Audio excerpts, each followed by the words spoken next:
Hi, I'm Bybreen Samuels and welcome back to this week's episode where I'm looking at the lunar eclipse in Aries that takes place on September the 28th. Now, if you're in Canada, North America or South America, it's going to happen on September the 27th. So where we have a lunar eclipse, it means that the moon is opposing the sun and it's also conjunct the south node. And all of this, in terms of the moon and the south node conjunction, they are taking place in Aries. So there's some background in terms of this lunar eclipse, because today it's the autumn equinox, so it's September the 23rd, and the equinox is dealing with the aspect that the days are becoming shorter and the nights are becoming longer. And so therefore we have the concepts of night and day, and applying those to astrology, we have the night side of us, which is our dark side, our shadow. We have the day side of us is where we are conscious.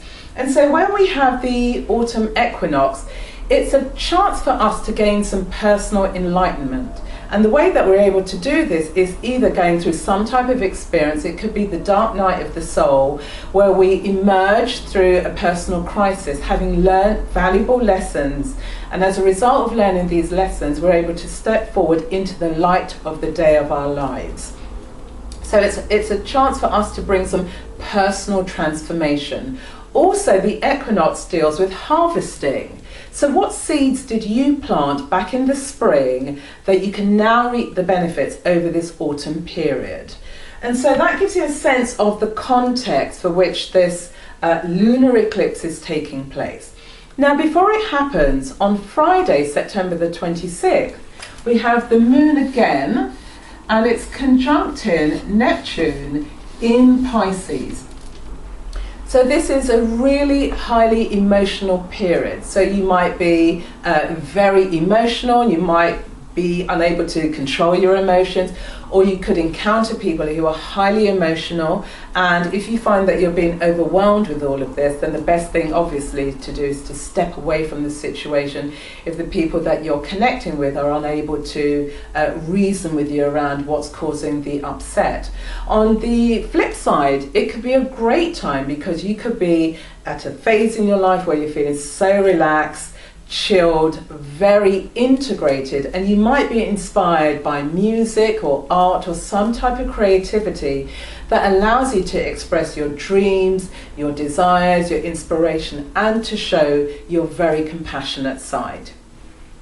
Now, given that we're dealing with this moon in Aries, and so here, Aries is a very competitive side. So there's a part of you that might want to be striving to be first, to be competitive, to be independent, using your initiative. But you'll be doing this at the expense of the feelings of other people. And the reason for that is because we've got this moon opposing the sun, which is in Libra. So Libra. Also, the sun is conjuncting the north node in Libra. And so the tension really is between how are you able to temper the competitive side of you together with having harmonious relationships, because that's really what Libra is about. It's ruled by Venus. So it's about harmony, balance, cooperation, collaboration with others in order for you to reach your goal, but also to help other people reach theirs. So staying with this moon in Aries, we're in the realm of relationships. And so are you somebody who's going to pursue your own agenda over and above the needs of your partner? Also, because we're dealing with the moon, it's about the expression of the female archetype and how it may show up in our lives. And so is your boyfriend and husband treating you in the way that you really want to be treated? If yes, fantastic, then there are no problems. If no, then there's a tension point between you. Is your wife or your girlfriend the sort of woman who is showing up as the ideal woman who would truly make you feel good about who you are and your relationship? Because we're dealing with the moon here, it's about the feelings. And so it's about the ability to try and reconcile all of this, because of the opposition here, it gives you more objectivity to be reflecting, talking and exploring the tension points that exist within your relationship. And if you find, having spoken about it, that actually the gulf between you is too wide, then because it's a full moon, it's the time now to bring that relationship to an end. It's about closure, it's about completing a cycle so that you're able to move on and they're able to move on, but you're both able to win because you're going to be pursuing the person or the thing that's really going to make you feel good about what's happening in your life. So that gives you a sense in terms of the moon and its relationship with Aries, but also it's conjuncting the south node. So we have the south node here. So where you've got the moon and the south node showing up, they're both dealing with the past. So it could be past feelings, past relationships, past pains, anxieties, fears. It could be about the way that you're showing up in the world. It could be about your skills and your talents that you've brought from the past. It could be a point of view, a way of being, a characteristic. So all of these things that you've accumulated with pride, no doubt, have brought you to this point, but actually it's everything to do with your past.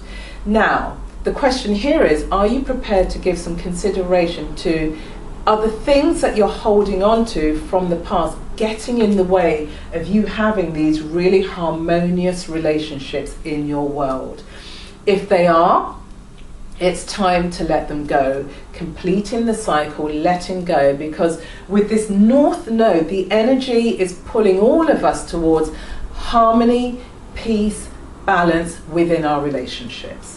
And so turning now to the sun, so you've got the sun conjunct the north node. So here we're dealing with harmonious relationships, but you could be somebody who's very egotistical, who tramples on the feelings of other people in order to get your own way. So here it's about sacrificing the ego.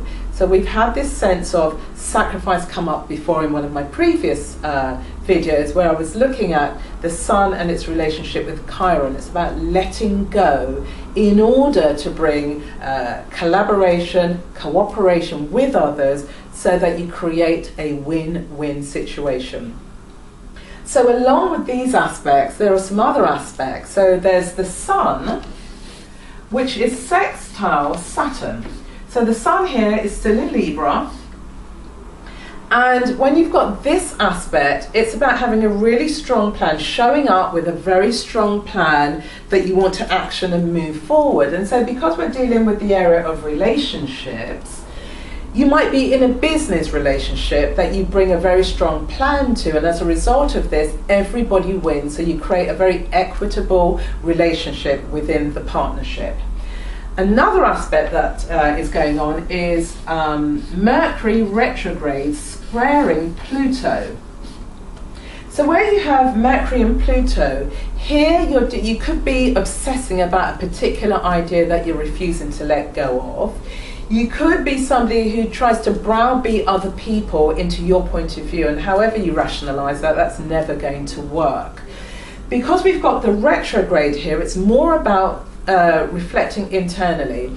Is there a viewpoint that you're still holding on to? Because now would be a good time for you to analyze it, to see whether it still has any validity in where you're aiming in your life. And so where we've got Pluto, Pluto is about destructing boundaries and barriers. It's about death of an idea or way of being, and also the rebirth. And so where you have Mercury Pluto, it's about, can you regenerate your thoughts? And so therefore when Mercury moves direct again after October the 9th, you're able to step forward comfortably and more harmoniously within your relationships. That's going to bring about some equity within it. And then lastly, there's Mars, and Mars is squaring Saturn. And so Mars here is in Virgo, the critical sign of Virgo, that's actually ruled by Mercury. So here we have this energy of wanting to strive forward, to be the best, to show up first, using initiative, because Mars is the ruler of Aries. But actually here it's in Virgo, and Virgo is cautious, it's slowing, it's pulling back the Martian energy, and it's asking Mars, are you sure about the plan of action that you have, about the actions you want to take?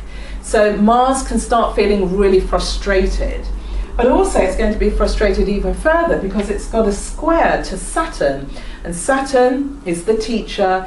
He shows up where it's about caution and to think about the responsible actions that you're planning to take, because it could have an impact negatively, if you don't think about it, on other people.